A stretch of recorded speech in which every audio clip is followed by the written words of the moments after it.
ila nakufundisha wewe kijana ambao unataka mwanamke bora. Si ndio? Mwanamke hata kama anakusumbua, unamtongoza na kusumbua sana, isikuaminishe wewe kwamba wewe mke bora. Cha kwanza, kama kuna nafasi ya kuwa naye karibu na watu wake wa karibu waliomzunguka yeye, nafasi nzuri sana. Kwa dunia sasa hivi tunakutana watu tunatembea. Sio kwamba lazima utaoa kijijini kwenu huko, mwanamke anayemfahamu zaidi, hapana. Mwingine tunatembea kama hivi Dar es Salaam, tunakutana hapa, familia yake hujui, si ndio eh? Lakini hapa Dar es Salaam kuna watu waliomzunguka. Na wewe kuna watu waliokuzunguka, si ndio? Hii kwa mwanamke na mwanaume.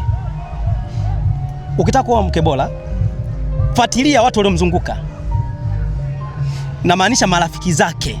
Majibu yanatoka kwa marafiki. Ukitaka mke bora, marafiki, watu waliomzunguka ndio utapata majibu. Ukipata majibu kuhusu marafiki zake, marafiki wa aina gani, ndivyo mpenzi wako alivyo. Majibu hapo tu ya shortcut, haina haja su nini umchunguze wewe. Kumchunguza wewe ni ngumu sana. Mwanamke ni hatari. Mwanamke unaweza kumuoa na makucha yake yote akaficha na asikuonyeshe, na akao mtu bora zaidi, bora sana, ukasema mwanamke ndo nimepata. Sasa weka ndani makucha yake, unakuja kufumuka, ndio unasikia mwanamke wakati niko katika mahusiano naye kwa mtu bora sana, na shanga sana nimemuoa. Mwanamke jinsi alivyo blaza, akiwa anaitafuta ndoa ni mtu hatari sana. Akipata ndoa anaona ashamaliza.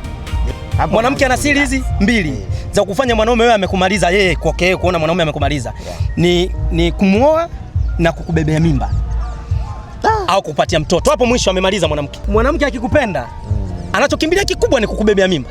Kopi, anakupa kopi. Akikubebea mimba tayari pale anaona ashakumaliza wewe, tayari una ujanja.